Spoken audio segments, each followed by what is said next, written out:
Hey guys, Palsteron here, and today let's talk about my Lifestacker, Molten Strike of Zenith, Void Forge, Ancestral Commander. After destroying all sorts of content with the Kinetic Blast of Clustering build, I've had a pretty hard task at hand because I knew I wanted to play more than one build in this event.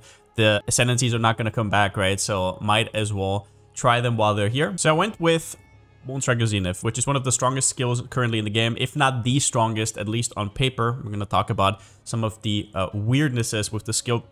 But in general, the skill is just incredible no matter what shell you throw it in. Just has so much raw damage, most likely going to be on the chopping block eventually. But I wanted to fit it into a certain setup that I really like, which is Bloodthirst plus Void Forge. You take Void Forge, which scales off of its low physical, but if you add physical from outside sources, it completely explodes in damage. And that's what you do with Bloodthirst. You stack life, you go low life, and then you get a ton of flat fizz to scale your Void Forge with. Meanwhile, you're also stacking defenses because yeah, life is pretty good, especially with 10 endurance charges. Now, we're currently 99. I have around about 2 mirrors invested into the character. I'll go over everything in detail. I'm going to talk about budget as well, but in general, I don't think this is really a very low budget friendly skill.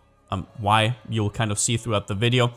But first up, a disclaimer. So if you, for example, play Kinetic Blast of Clustering first, you will have a little bit of a shock because this build is not about clear speed. It is about power. And this is one of those things where if you have a specialized character, you will do certain content very good and then other content not that great. This is not really good for stuff like Legion or Breaches or Expedition. You can do them, especially if you stack a lot of additional strikes, but it is not going to be anywhere near Kinetic Blast of Clustering. If you're making this build, most likely you'll want to farm extremely hard content. And I don't just mean like normal tier 17s.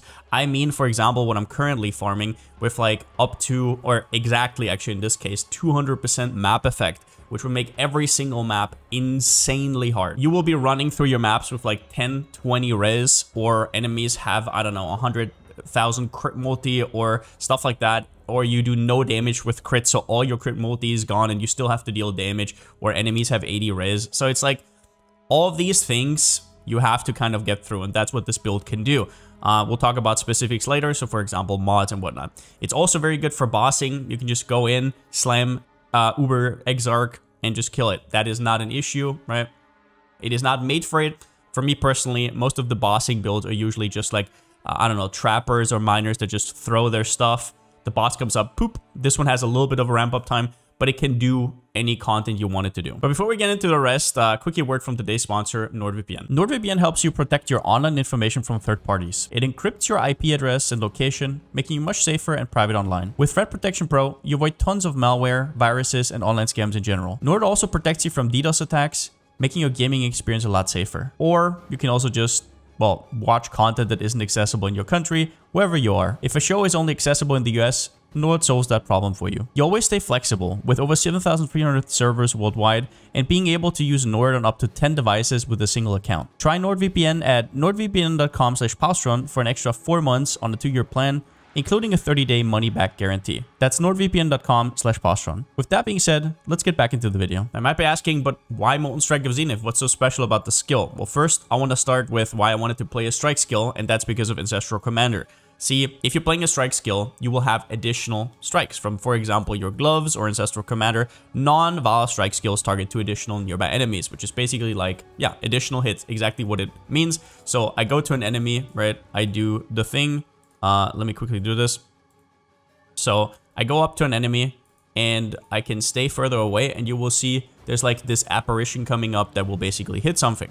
Now, that can be stacked as often as you want, but it has limitations, right? Like you actually need to be able to hit something, so you need to stand in its face. However, this is a very rare mod. Strike skills which target additional enemies can do so from 40% further away. This is a very rare stat. You can have this on quality of Ancestral Call. That used to be the only way. Last league, they introduced Sion's Ambition, which is one of the best annoyance currently in the game for stuff like Lightning Strike as well. Strike skills which target additional enemies can do so from 40% further away. This on its own is already a game changer for Molten Strike, but it is additive with this. And the thing is, it doesn't work like area where it has diminishing returns. It actually adds radius as far as I'm aware. So for example, I will just show you what this means. With 90% further away, I don't have Ancestral Call on right now. with 90% further away, I'll just right click here and you will see where the radius kind of starts. It kind of starts here.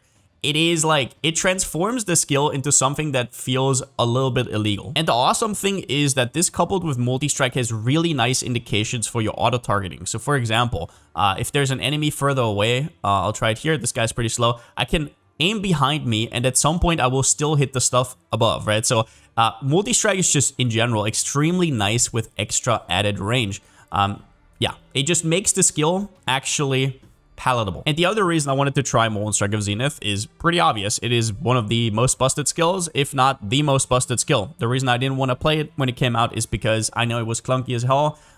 For the kind of content I was running, it isn't really my cup of tea. But if you want to have an estimation, you can always look on POB, total weighted ball average on the bottom. You will see that you will want to scale reduced projectile speed. I have this on my Simplex Ami right here. Reduced projectile speed, you want at least 57%. But yeah, in general, that will give you the best outcome for single target. This skill is just busted. You can find the math on Reddit. You can do it on your own, but it's roundabout, if I had to compare it to Molten Strike, roundabout double damage. Now, people have been playing this build before though, and you might have heard a lot of people tell you about how awkward Molten Strike of Zenith feels. Now, first up, if you've never played Molten Strike, it's basically an attack skill that, yeah, when you hit an enemy, also gets these projectiles out, and the projectiles is where the damage is at. So if I zoom in right here, I hit an enemy, and then you see these balls dropping down. And if you have Nemesis, it works extremely well because they actually return on top of where you hit. So the returning projectiles will all basically overlap, no matter whether you have reduced projectile speed or not. But for the initial ones, it is going to be a big deal. So Nemesis is going to be extremely, extremely strong. And yes, I mean Nemesis, not returning projectiles. However, why is this skill like hated by some people? It is because they got fed that this skill is like a league start thing, which it definitely isn't. And I'll kind of explain to you why.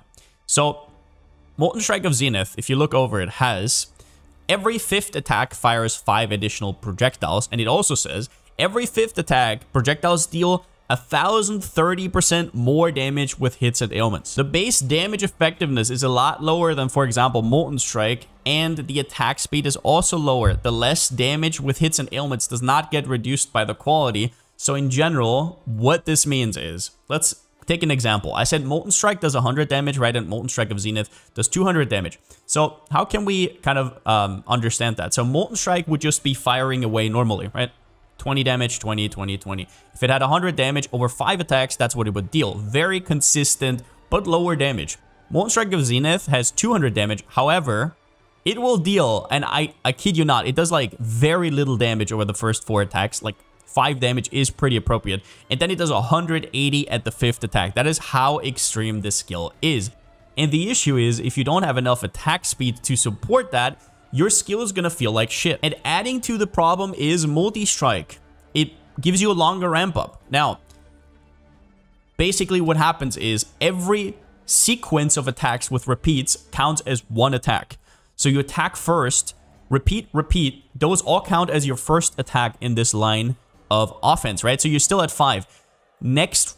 So you actually need 20 attacks to get to 180. Obviously, multi-strike gives you a more multiplier to attack speed, but it's still more ramp-up time. The problem is, and I tried this without multi-strike and without Awakened multi-strike, and it just feels too awkward. You don't have the auto-targeting, and with all this range that you have, it is still viable. You should still go multi-strike, in my personal opinion. However, I do not go Awakened multi-strike for exactly this reason. Awakened multi-strike is a little bit more POB damage, but it will give you even more ramp-up at not much more at melee attack speed. But this is why you need attack speed. And if you look at my Molten Strike of Zenith, you will see I have 302% increased attack speed from all sorts of things. And that is for a reason. I didn't feel like the skill really felt good before. And that is why I don't think this skill is really good as a league starter. I would actually recommend, if you even want to go normal Molten Strike, don't even bother with it. Because before you get a ton of attack speed, it just doesn't feel very good. Another thing that this does is obviously it's awkward for clear. Now at this point of currency, I can actually clear pretty well. Even though, as I said, these 4 first attacks only deal 5 damage. It's still enough to kill most normal content, right? If you run through a tier 16 or something. What Molten Strike of Zenith really excels at is content that will actually last for a few attacks, right? So for example, extremely juiced rares or rogue exiles in a tier 17 setting. That is what it excels at. And I just wanted to make that clear, that it is a very powerful yet clunky skill that has its use cases, but I wouldn't call it an all-rounder. Now, damage scaling wise, we have the Void Forge and Bloodthirst combo. Void Forge gives you percentage of weapon physical damage as extra damage of a random element. It gives you over 700 with a Tempering Orb. And you might say, wow, that looks insane. But then you look at the top, the physical damage is pretty measly. So what you want to do is you want to get added physical damage from outside sources. And the way you do that is, for example, with Bloodthirst. So you're life stacking and then you get 2% of max life as added physical damage while you're on low life. So that's why we're low life and while we're running Petrified Blood.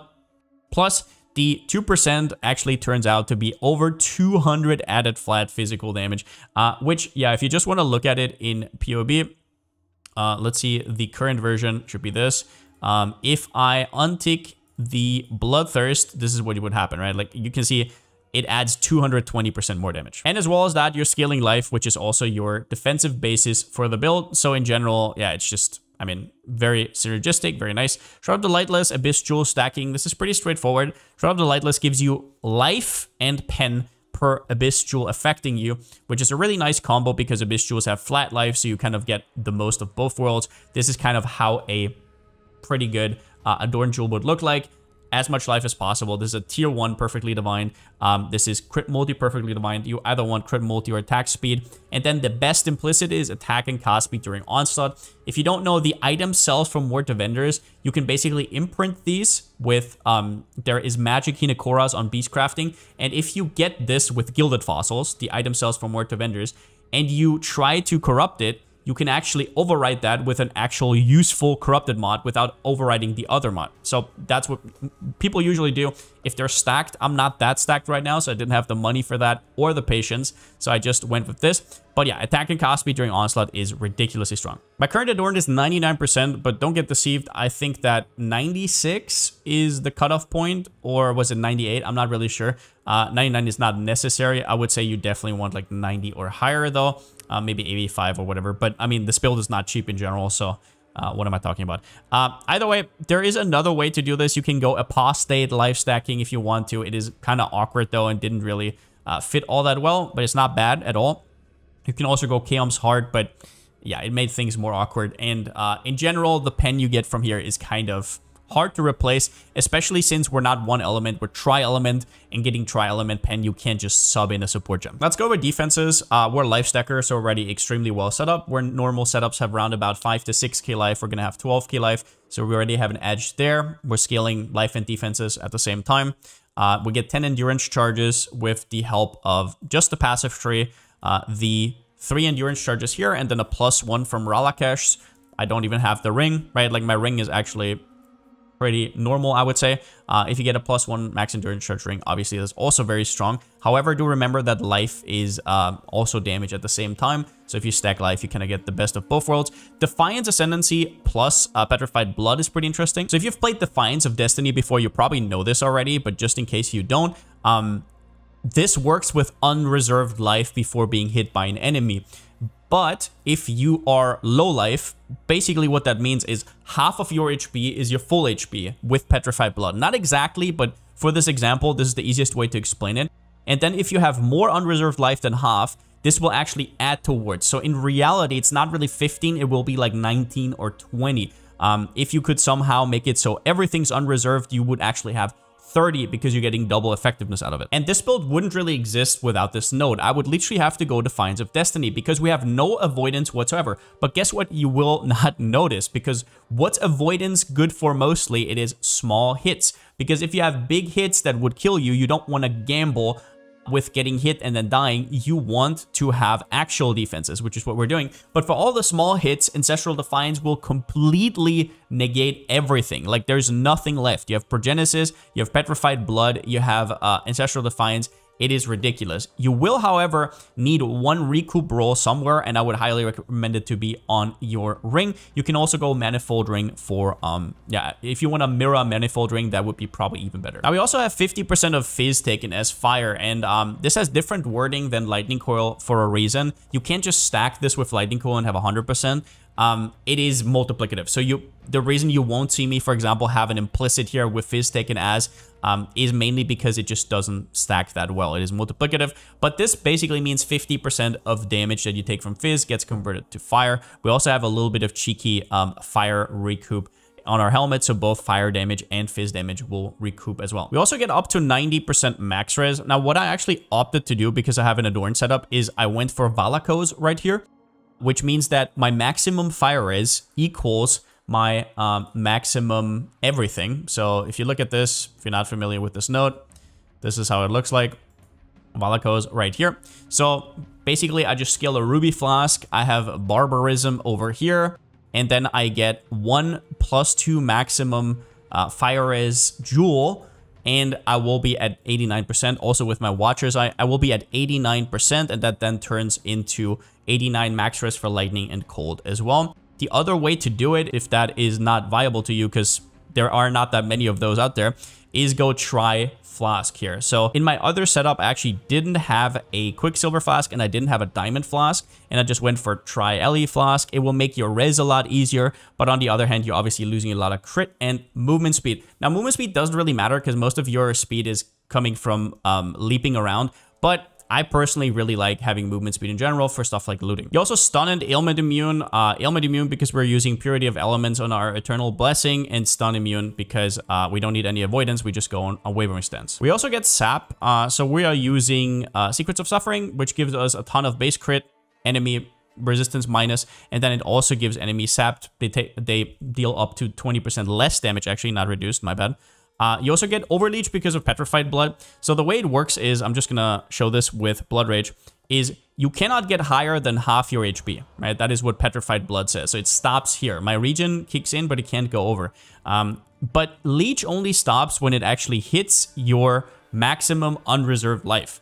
So it can never hit that though, if you make it higher. So it will just constantly leech and leech and leech and leech until the instance is out. So you kind of have a mini Slayer there as well. You could also get Fortify. I personally opted not to go for it because 5 points for me that I would have to go for Steadfast and this, I would lose my life masteries, which currently give me 10% more life and a few other perks. So it didn't even make sense that way because Fortify, sure, it would make your defenses a little bit better, but it also reduces your... It's just not really worth it. If you want to, you can. But then again, Molten Strike is a little bit awkward with melee hits because most of your damage comes from your projectiles. So I don't even know if you would be able to keep it up mostly. And then I also have the occasional Steel Skin. Like I said, it's really refreshing not to have to actually rely on it too much. But whenever it's up, it removes stuff like Bleed and also gives you a tiny extra shield. For Pantheons, I'm losing Soul of Lunaris. However, you can go Arakali if dots are too much of an issue.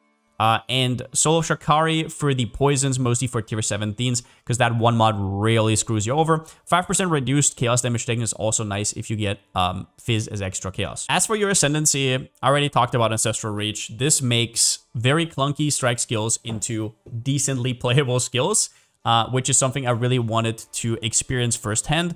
It stacks with Sion's Ambition, so that's what I have as Anoint on Miami. Yeah, I just wanted to experience it, and as I showed you earlier, it is quite a nice range change, especially with the auto-targeting of multi-strike.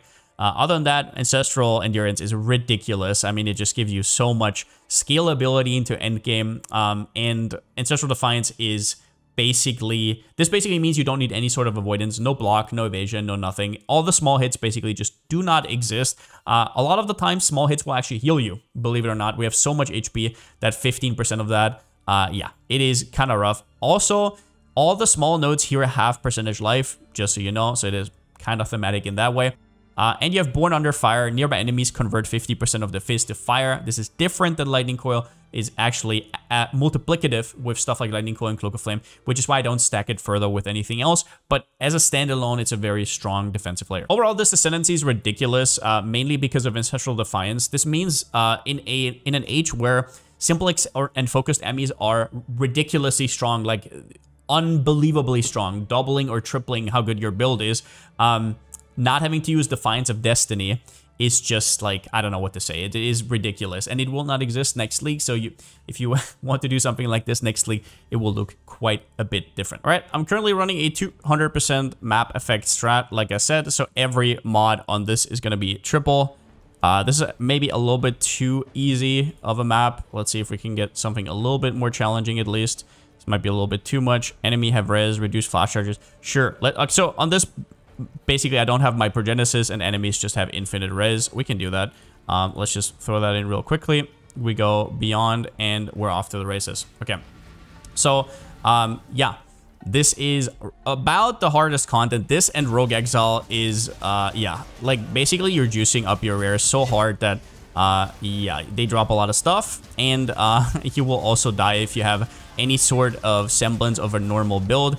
On this build, you can mostly just stand there, which for me is very important. If you're farming tier 17s, you might as well like be almost immune. So as you can see right here, yeah, the loot reflects how strong the rares are. You won't really see it because, like I said, I currently have around about 300 mil, although that might be a little bit inflated because I have my Brittle on 6 in the POB. So it really depends on the enemy. But yeah, this is kind of how you can do content. You can tank most stuff. Let's see if I can actually tank this. I should be able to, yeah. Now, don't get me wrong, if you have more damage mods and enemies get tankier and tankier, so enemies getting tankier and tankier actually doesn't matter, because even if they hit you for like a week, it just doesn't really matter as long as you have recoup and you have, obviously, the Defiance node right here, right? Like, if I stand a little bit more here, I might start degenning once the leech goes out. Let's actually see that. I should start degenning at some point. Yeah, so, yeah, if this went on for probably another 20 minutes or so, I would probably die.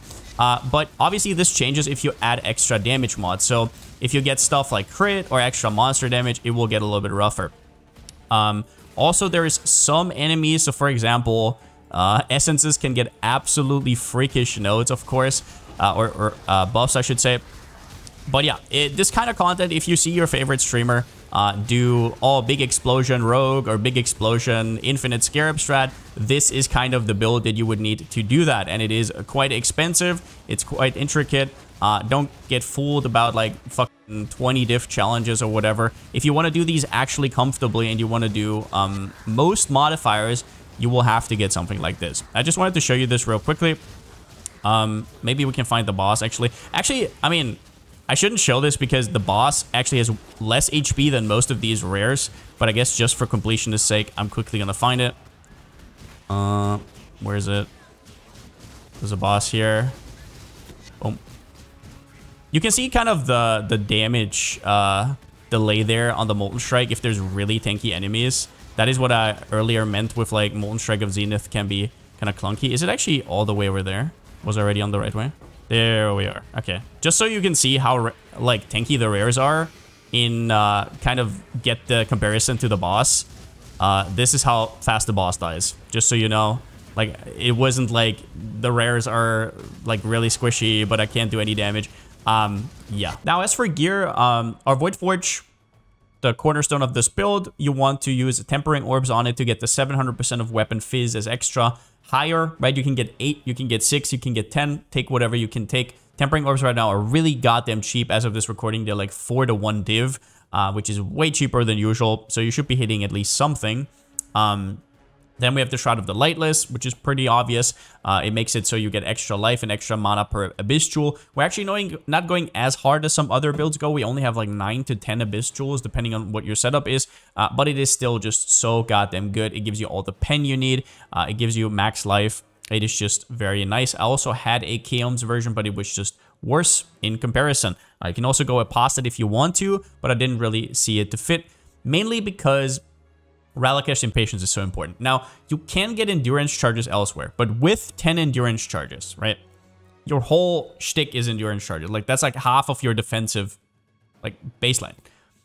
You really don't want to get them stolen by something, or there are certain mods that you can't run because of it. It is just so goddamn cozy. You also get frenzy charges, which you usually would have to use a mastery, which is just cumbersome and not always up, right? Also, I want to use the reduced enemy block thingy. But you can also go get an easy, quote-unquote, +1 max endurance charge. So yeah, it's just, I mean, Ralakesh for me is just an absolute no-brainer. Gloves-wise, you want the Abyssal Socket. You will have to fracture that, otherwise you will not be able to really craft this because there's not that many Hollow Fossils out there. You want Life, Accuracy, most likely Chaos Res, but you can fill in whatever you need. Maybe you need Int or something. Same with the helmet. Most of these are flex slots other than Life. You need as much Life as possible. Obviously, mine are not perfect, but it is what it is. For Implicits, you definitely want the 2 additional strikes, and either conversion, accuracy, whatever. It's not that big of a deal. It also doesn't really matter which conversion, although cold is nice for a little bit extra. Brittle, I guess, if it lines up, that is.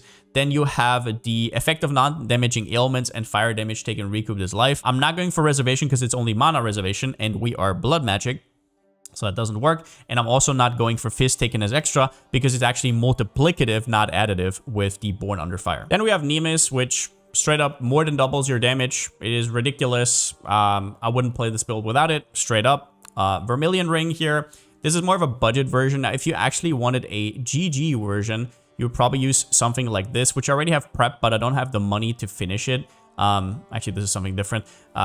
You would want to fracture elemental damage with attacks here. You would want to roll for tier 1 life, tier 1 recoup, and then have 2 throwaway mods, and then you mirror it, right, with the, where is it? Let's quickly find it. Reflecting Mist, and you want to hit 3 positives, 2 negatives. Your positives would be LE damage with attacks, plus life recoup, and then you would have 2 non-consequential mods, most likely mana and something else. That would be your GG ring, and it will also give you more recoup, which then you could make those YouTube montages where you literally stand in everything, right? Like you could literally just stand there. I don't have the money for that right now, so a ring with a lot of life and some other stuff you need will have to do. Chaos Res, although I am capped with the flask, and with most of the content I have my flask up, but just to be safe. Simplex Ami, this one is just ridiculous. Without this one, I would have to not only pick up these nodes right here, which is 1, 2, 3, 4, 5 for the reduced projectile speed, right? I would also lose, like, look at this life roll, 500 plus life and 150 plus crit multi. Now, this is a 1 in 3 if you want to mirror it. So whatever the focused ME costs, I think I said Simplex earlier, whatever that costs plus the Reflecting Mist, don't forget that the Reflecting Mist makes 2 versions, and you can sell the bricked ones for a fresh one, which you can then split. If you know how that works, you know. But it is a 1 in 3 to hit the 2 positives with the 1 negative. So this amulet will literally double your damage, more than double your damage. I don't know if I would play the build without it. I don't think Defiance is really a replacement, and this is what I meant with the build. It is a very expensive shell, right? Other than that, Mage Blood, there are 2 versions of this. You can go Mage Blood, you can go Headhunter.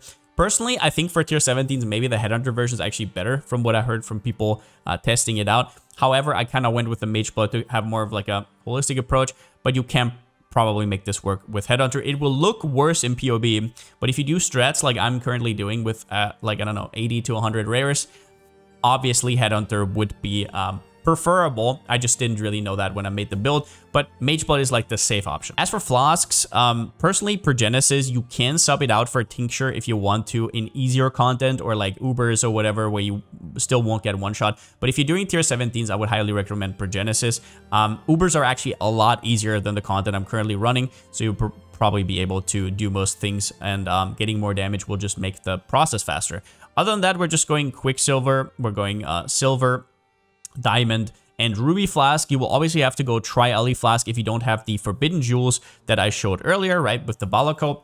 So then you go cut the Diamond, cut the Quicksilver, and go Tri-Ellie Flask. Now, you want some additional Ellie res, reduced effect of curses, increased movement speed, and crit is what I personally went for. We're already stun immune, so we don't need any avoid to be stunned. Beyond the Forbidden Flame, Forbidden Flesh that I'm using with Valakos, I'm also using Interrogation. This is a pretty easy way, easy quote-unquote, to get Corrupted Blood, but you can really get it on wherever. If you get lucky while making your magic jewels, it will obviously be really easy. I personally didn't. I have a Lethal Pride right here. This one is very, very strong. I got one with 3 double damage and chance to intimidate, which is, yeah, just absolutely broken. There's also one with, like, I think one of these double damage is percentage life or something. Double damage is also super nice with interrogation because of better ailment applications, right? So you lose chill, shock, freeze, and you gain alt ailments. Then we have Watcher's Eye. I would personally only use if you have a really, really good one like this. Otherwise, it will get blown out of the water by an Abyss Jewel like this. Just completely destroyed. And like I said, we're using Adorned. I think the highest cutoff point for anything would be 96%. So if you get 96% or higher, that would be GG. Everything other than that, I mean, if you cannot afford like an 80 plus, then maybe not even go for this whole setup. Maybe consider strength stacking. Although strength stacking is even more expensive. So what am I saying? But yeah, in general, you want to get really good jewels. And I would take time before you corrupt these to actually think about whether you want to divine first, because those are locked in and everything gets almost doubled, right? All of these effects. So for example, if you have like 37 life, 9 crit multi, you probably want to throw 1 or 2 divines on it to make it a little bit better. The best implicit is attack and cast speed during onslaught, because you always have it up with the silver flask and the mage blood. Other than that, like crit multi is okay. Attack speed with swords is okay. Attack speed, crit multi with swords is okay. All of those are good implicits. Once again, those also double. So make sure you prep these. In general, I would say life on every single one of them as high as possible. Crit multi, second best one, and then also attack speed will make the build feel good, but we already have a ton, so that's why we only went for 1 here. You can also substitute with something like Chaos Res or Int if you want to, but it is not optimal. You would usually want to get it on either your helmet or your gloves. In terms of gems, your main setup will be Molten Strike of the Zenith. With Trinity, you basically get a free Trinity with Void Forge, because all your damage is always only 1 element. It is ridiculous, and yeah, you don't really have to do anything for it. You don't have to think about it. Bloodthirst is the cornerstone of the build. It gives you like triple damage or something.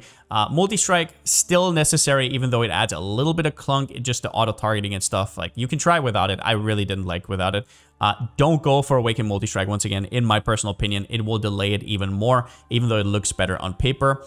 Awakened GMP, very strong. This also smooths out the damage across the board a little bit and gives you extra life gain on hit instances. Awakened LA damage with attack support at the end with the, Reflect Immune, pretty nice. What else? Leap Slam, obviously, with faster attacks and also have momentum. But you can, I don't know, go for an enhanced setup somewhere else if you want to. My auras are Precision and Petrified Blood. These are both reserved on life because I am Blood Magic, right? We don't have any mana, which gives us also the 10% more maximum life.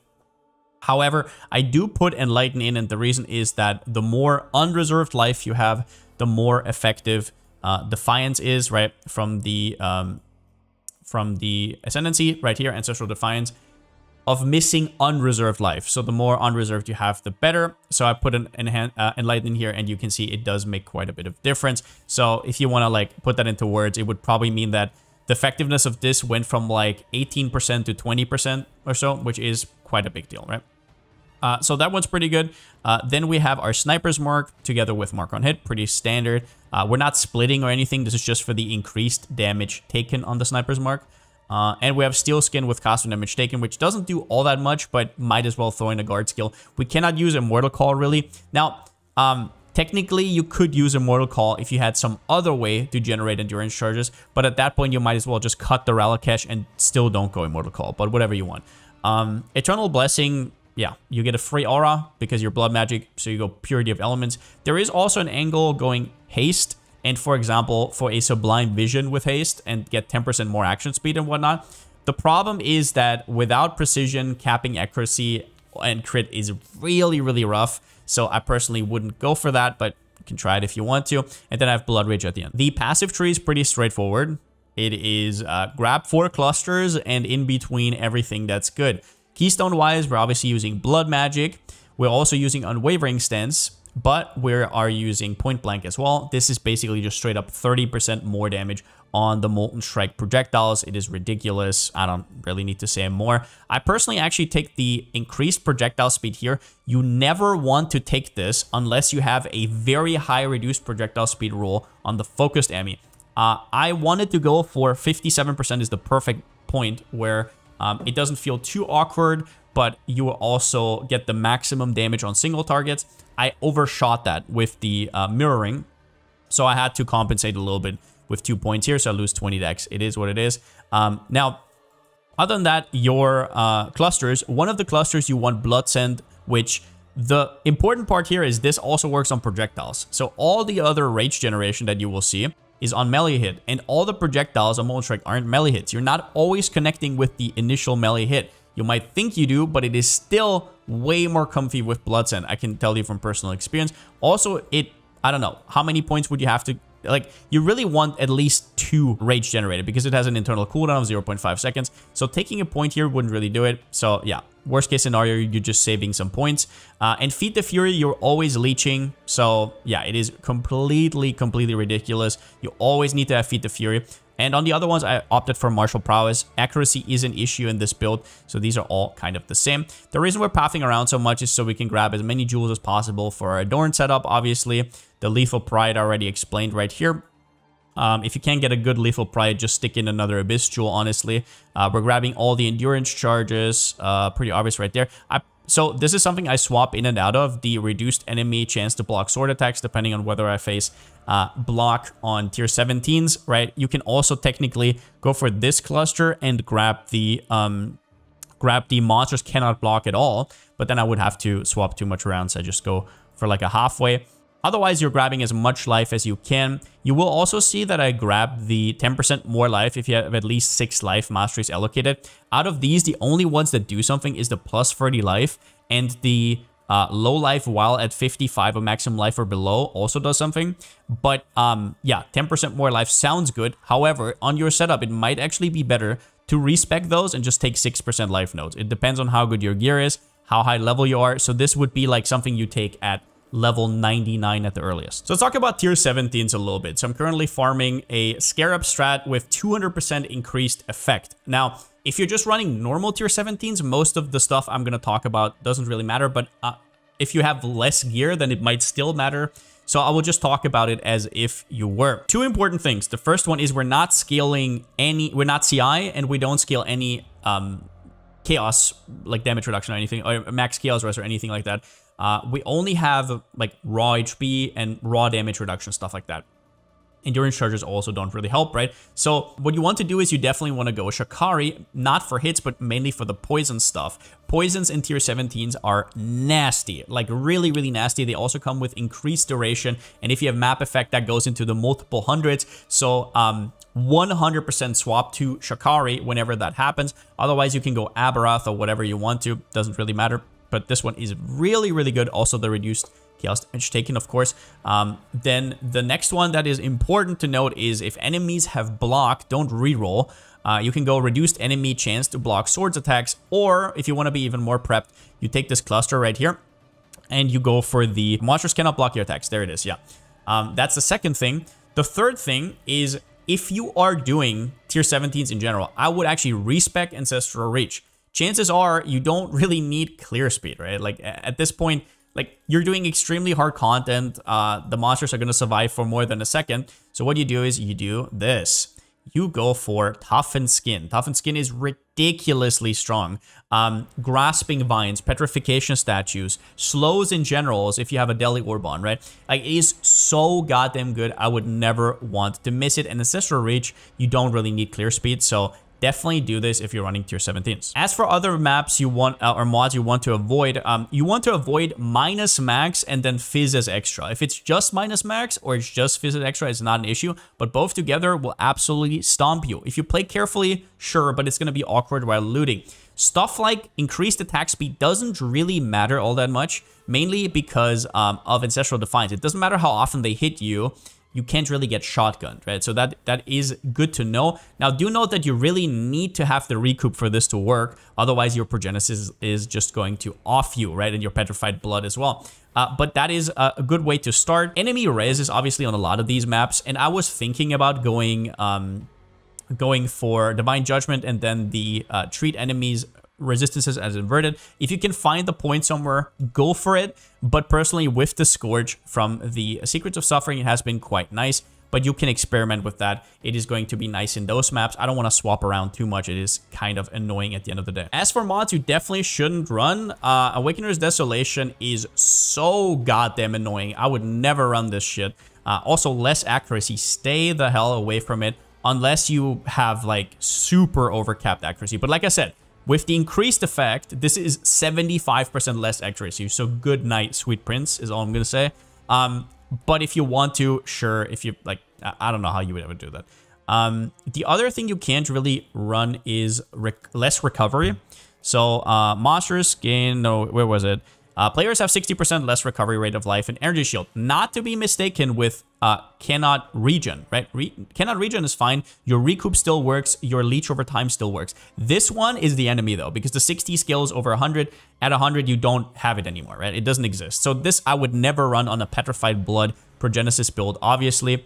But then I don't have it right here, but if it says no regen, you can easily run that. As for leveling, I personally went Volcanic Fissure of Snaking once you can. It was very, very cozy. I actually did level with Molten Strike later, but that was just because I wanted to be thematic about it. But Volcanic Fissure of Snaking is going to do you very well with the usual setup. Have a good weapon, have good stuff.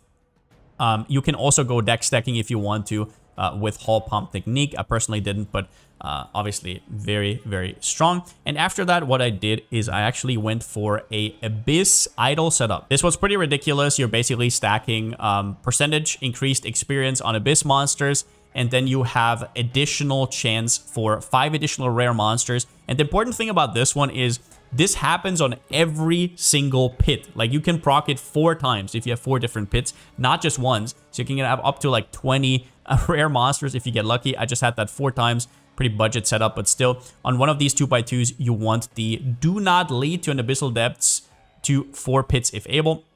This one is ridiculously strong as well. And if you can, the GG ones would also have Abyss Pits, have percentage chance to spawn 100% increased monsters. I personally couldn't get this on most of these. I have it on like 1 or 2.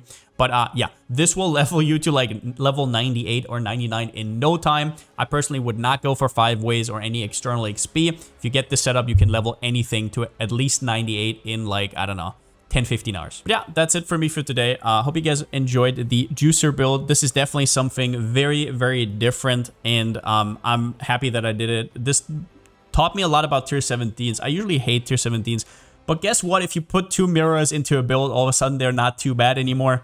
Great design, GG. But in general, I'm actually having quite a bit of fun with the Scarab explosions. And yeah, if you want to check me out over on twitch.tv/Palsteron, I'll be playing for at least another few days.